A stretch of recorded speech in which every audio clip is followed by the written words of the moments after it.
guys, True Knight back here again. Today we are going to be talking with Jose Vilgren, who went to YCS 250 in Los Angeles. We're here in Denver, Colorado at Ghost Gaming under Brennan Beckman's store. Jose had a very interesting tournament, to say the least. He did pretty well with the deck. What'd you run today, Jose? I ran Dinomorphia, pure. Awesome, man. All right. Well, if you want to talk about the tournament, I'll start out with before we get into the profile. Ooh, yeah, for sure. It was actually my first YCS I've ever been able to attend to. I was really nervous going in, especially with a rogue deck that I personally think doesn't get enough recognition. Likes to play on the edge a lot since we pay half our life points for every effect. But overall, I think I did really well. It was definitely a bit of a shock to me seeing over 3,000 players in one tournament. But I would definitely love to do it again, and hopefully next time I'll make it further. Awesome. Now, what was your record at the end of day one? I ended up going end of day one X2. Okay. My only losses that day were round 1 to Sword Soul and round 8 to Branded. So wipe the floor for about 6 rounds there. Okay. Yep. All right. Well, let's get on into the deck profile here. Cool. Here we go. All right. So first of all, the main cards in the Dinomorphia deck. I run 3 Dinomorphia Teresia, 3 Dinomorphia Diplos. Teresia, definitely MVP. That's why she got starlighted. Because I have people trying to ash her all day. And since she sets it directly from the deck, obviously they couldn't do that. So it made my day a bit easier. Nice. Best thing about these two though is either one of them gets destroyed, they float into each other, whether they hit graveyard or not. Oh, okay. And then mandatory this format, I play the 2 lava golems in case Kashtira tried to lock all my zones, or if I went against the stubborn dragoons or something that's just unaffected. Nice. And then the only card in my deck, in my main deck, that I would probably take out, Ash Blossom, Joyous Spring. I played it at 3. I thought I would need it. I think I resolved this card once all day, and after I did, I really wish I hadn't. It ended up triggering a TTT, and they were able to snipe the Lava Golem from my hand. Dang. But definitely probably taking that card out. Okay. That's it for my monster count. It's a bit low. Then Super low. Okay. I have a really high spell count, Yep. 3 dualities. And that's it for my spell count. All day though, anytime you activate duality, you always know you're gonna hit a lava golem, at least as one of those cards. But it definitely came in clutch in some situations where I was able to dig out a trap or a monster I needed. Nice. Rest of the deck, all pink. Gotta love it. Main traps in the deck, 3 Dinomorphia Frenzy, 3 Dinomorphia Domain. This is essentially what the entire Dinomorphia deck is about. These are your fusion traps. Pay half your life points to fusion summon from the extra deck. Domain can use monsters from hand, field, or deck. And then Frenzy uses specifically 1 monster from your deck, 1 monster from your extra deck to go into a Dinomorphia. Okay. Next up, for the rest of the traps, Dinomorphia Sonic. Essentially a Dark Bribe. Counter trap lets you negate a spell or trap. And then if you would take battle damage, you can banish it from your graveyard to mitigate that damage once. Nice. And then 1 Dinomorphia Brute, 2 Dinomorphia Alert. I actually ended up adding in the 2nd alert last minute. I thought it would come in handy, and it definitely saved me on more than one occasion. The Brute is essentially a Scrap Dragon. Destroy 1 card your opponent controls, destroy 1 Dinomorphia on your field, non-targeting. Nice. Okay. Again, pay half your life points. And then Alert, you can special summon up to 2 Dinomorphia monsters from your graveyard as long as their total levels is 8 or less. So essentially it can get you 1 of your fusions back, or it can get you both of your main deck monsters back. Oh, okay. And every Dinomorphia normal trap card shares the same graveyard effect, where if your opponent activates a monster effect, you can banish it, and you take no effect damage for the rest of the turn. Well. And then, of course, after that, I just played my control. I played 3 Judgment, 2 Strike. I was playing Strike at 3. I ended up cutting the third one for the second alert. I kind of want to bump it up to 3, but at the same time, we do have a Dinomorphia version of Solemn Strike coming out that just pays half your life points to activate. So I'll probably be putting that one in instead. With this deck, you go down to like under a point. Oh yeah, I think the lowest life points I got to that day was 6. Holy cow, man. So I definitely got really low. After that, 3 Imperm, pretty self-explanatory. Yep. It's Imperm, you play it if you can. And then Trap Trick, I play a lot of normal traps in my deck. Trap Trick helps me dig them out. It's like playing 5 versions of just about every trap. And then I played 3 of the new card, Soul of the Supreme King. It's another pay half my life points, which my deck loves. Lets me special summon Supreme King Zark from my extra deck. Its effects are negated, but at the same time, if my opponent uses a spell card, I can banish both it and the Zark from my field to special summon up to 1 each of a Pendulum Dragon, Fusion Dragon, Synchro Dragon, and Xyz Dragon from my deck, extra deck, or grave. So I would essentially just use it to make the Brave Eyes Crystal Clear Wing and the Starving Venom Predapower Fusion Dragon. Nice. And the fact that all 3 of them came out at once usually made my opponent panic. It's a lot of big monsters. It deals with my issue of going into time, because obviously I'm not winning with life points in time. And then the best card in my deck all day, pissed a lot of people I was off, gonna say, explain this to me. Ferret Flames. So, Ferret Flames, if the combined attack of all of my opponent's monsters is higher than my life points, it makes them have to shuffle back monsters they control into the deck so that their total combined attack is equal to or less than my life points. So if you get down And to 6 life points, If I get down to 6 life points, they are losing everything that's above 0. And the beautiful part about it, it makes your opponent do the shuffling. It's like an evenly. If they have a field of 5 monsters unaffected by card effects, Ferret Flame says goodbye to all of them. wow. It definitely, my favorite part, and it did come up during the tournament, it is not once per turn. I think I was actually going against a branded player. They went first. I thought I bricked because I opened up 3 Ferret Flames, ended up drawing into the Soul of the Supreme King. So I literally said all 4. And then when my opponent's turn came around, first thing I did, activate Soul of the Supreme King. I was able to chain it with my Dinomorphia Fusion during their main phase. And then when they started going off, I just used Ferret Flames, had them shuffle everything back. They had follow-up after that, so I used the second one. And then during my turn, when they tried to brand it in red as well, because I had my Dino out, they couldn't use its effect, so I used a third one to clear their board again. It's gonna be funny. So it definitely my favorite card in the deck by far. That's it for the That's a main thing. deck. Count is 40. I wanted to keep it as close to the minimum as I could, so I went with the minimum. Essentially, I wanted to make sure I saw everything I needed to see that day. Nice, man, nice. And then going on to the extra deck, the card I would take out, Psychic and Punisher.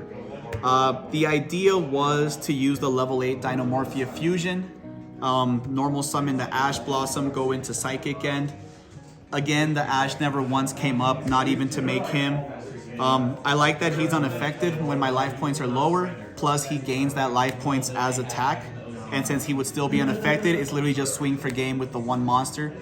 But again, it just never came up. 2 Dinomorphia Kentragina. She definitely put in work for me. I want to bump her up to 3 when I take out the Psychic End. So with her effect, I can pay half my life points, banish any normal Dinomorphia trap from my grave, and copy its effect. Okay. So fusing into her, I can then banish the fusion trap and fuse into another one. Nice. It basically made it where I always had a board present, and even if my opponent tried to target her, I could just banish the fusion and fuse, sending her to grave. Okay. It made it a lot harder for my opponent to be able to get rid of her. She does lose attack equal to my life, but usually my life is low enough where she's still well over 3,000. The other one I played, 2 Stealth Purge. I've seen a lot of people drop him down to 1, but to be honest, he actually did win me a couple of games at the YCS. So his effect, if my opponent uses a monster effect anywhere, I can chain him and burn them for that monster's attack. It actually did get me game against the Kashtira player. And the other effect, if my life points are 2,000 or less, he makes it where I no longer pay life points to activate a Dinomorphia monster effect or any trap card in the game of Yu-Gi-Oh! So I was at 150 life points, solemn striking everybody for free. So I would definitely keep him at 2. And then the MVP in my deck, the best monster I have, the be-all end-all of the deck, 3 Dinomorphia Rexterm. He is so broken, I love it. What does this guy do? So essentially, you make him using a Dinomorphia Fusion monster and a Dinomorphia monster, which when you activate the trap card, the Dinomorphia Frenzy, it makes it where you can automatically make him because you're using a monster from your extra deck and one from your deck. And as long as my life points are low enough, he makes it where, so essentially his effect, my opponent cannot activate monster effects on field if their attack is equal to or higher than my current life points. So again, if my life points get down to 100, it shuts down just about every monster that my opponent could possibly play to get out of him. His second effect I also like. It's a quick effect, so during either player's turn, I can pay half my life points and make all my opponent's monsters attack equal to my life. So this card alone was how I was taking on Kashtira all day. I saved my Imperm and my Brute for their Scareclaw, and then even if I activated Frenzy and immediately went into him, it brought my life points down to 4,000. I use his effect, paying half my life, to make all my opponent's Kashtira monsters attack 2,000, and none of them can trigger in response because they are all now over or equal to my life points. So essentially, he made it where Kashtira could not do anything. Awesome. And I had people who tried to use the Raidsoth, the Kashtira field spell, to out him, but he also floats into every single Dinomorphia engrave when he gets destroyed. And on top of that, during the draw phase, I can use his effect to make the Shangri-La's attack equal to my life points so it can't attempt to activate its effect. So essentially, he was just shutting down Kashtira all day. Good stuff, man. I like him because essentially he also, same reason they can't negate, they can't Dragoon his effect, they can't Baron his effect. As soon as I pay half my life points with him, they're already above the threshold. Okay, that makes sense. The other cards in my extra deck, more control. I went with the 1 Logia, 1 Dolka. Logia I did go into a few times whenever my opponent had 1 or no cards left in hand. He was there to make sure whatever they drew, I could negate. And then Dolka was just in case I wanted to stop hand traps, monster effects. Beautiful thing about Dolka, he's not once per turn. The other beautiful thing about Dolka, he's not once per chain. Oh, okay. So I ran into a lot of situations where I would try to use a Dinomorphia monster effect. They would try to negate. Dolka would negate. They would chain Baron to negate Dolka. I chain Dolka to negate Baron. Nice. So it made it a lot harder for them to deal with my back row. And then the last 5 cards in my extra, again for Soul of the Supreme King, I played the double Zark because Mind Hacker is a thing. And then the monsters I would go into, Predapower was basically just a big body. He was just 3,600 attack for me to use. Brave Ice Pendulum, I like him because if he attacks something and after that battle it's still on the field, it immediately gets banished. So this was my way of dealing with monsters like Shangri-La that can protect themselves and stay on board. He just says goodbye to them regardless. And then Crystal Clear Wing was my other answer to Kashtira, to Runic. Essentially, he says that if my opponent activates a monster effect, he does not negate it, but he does gain that monster's attack. And for the rest of the turn, he's unaffected by all monster effects. Nice. And then once per turn, during either player's turn, so it's a quick effect, I can negate a spell or trap card. Oh, okay. So again, my opponent would try to activate the Kashtira Birth. I would just negate it so they couldn't get anything back. And then when they tried to use Fenrir's effect to banish him, I just chained him to gain that attack. But that's it for the extra deck as well. Side deck, I tried to go with as much coverage as I possibly could. I did play the 2 Eradicator Epidemic. My whole deck is dark for the most part. So I figured this would be a great way to set up. And then after that, if I go against Labyrinth, Runic, I can just call Trap, spell against the ladder, and essentially end their turn. I didn't end up using it. I didn't play against any Runic players. So I was thinking about dropping it, but we'll see what this next format looks like. This card I cited in quite a bit, Rivalry of Warlords. I have been seeing a lot of multiple type decks. Against Sword Soul, it makes it where they can't go Barone. It also makes it where they have to stick with the Sword Soul monsters only, which for my deck is a lot easier to deal with. Then, my favorite card, I put it in almost every deck I play, Waking the Dragons. When my opponent sees me set 5, they start looking at that Harpy's Feather Duster and Lightning Storm a lot more. Okay. So this card just makes it where if they do end up popping all my traps, this lets me make my plays anyway. Because then if they pop the fusion, Waking the Dragon can special Kentragina. Kentragina can banish the fusion, and I get the rest of my plays anyway. There you go. And then, kind of mandatory this format. Yep. I went with the 3 evenly, 3 Lightning Storm. If my opponent set up, I wanted to be able to answer it. And then the last card in my side, I went with the 2 Skill Drain. I play a lot of pink. My monsters are pretty big, so Skill Drain hurts my opponent a lot more than it hurts me. Very nice. Okay, okay. Well, thank you very much for today. Sounds very interesting. Sounds like you had a wild ride there. Any shout outs you want to give today? Yeah, for sure. I wanted to give shout outs to my team, the Straw Hat crew. Okay. So shout out to Micah Tingle, shout out to Tamara Palmer. All 3 of us went there. We had an amazing time. And like I said, we're all definitely planning on going again. Awesome. Great, man. Well, thank you very much. As far as my matchups for the day, Yeah. so my 2 losses, like I said, round 1 was against Sword Soul. Unfortunately, Vishuddha is really difficult to deal with. My guy can negate effects on field, but he does nothing for hand or grave. So he was a very easy target. My second round, I actually played against Labyrinth. Essentially, I was able to out-resource them. They ran out of their traps a lot quicker than I ran out of mine. I did go against a Trap Tricks player. Same thing though, I was able to out-resource them. And then I went against 2 branded players. One of them I did lose. He opened up double Super Poly, used one of them during his turn, used the other one during mine. So I ended up losing my field twice after that. It was just difficult to recover. And then the other one, I was actually able to play around 1 Super Poly, and he never saw the second one. Okay. I went against a Sprite player, and then I went against 3 Kashtira players that day.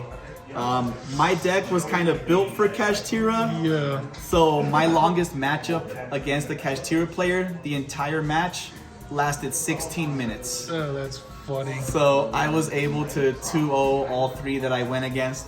Again, I get my T-Rex out. They lose their field effects. It just gets a lot more difficult for them to play. That's wild. But like I said, I would definitely want to do it again. And thank you for everyone that made the experience so amazing. Awesome, man. Well, hey, thank you very much again, and shout outs to Brendan Beckman and Ghost Gaming here in Denver, Colorado. Take care, guys. We'll see you in the next one. Bye.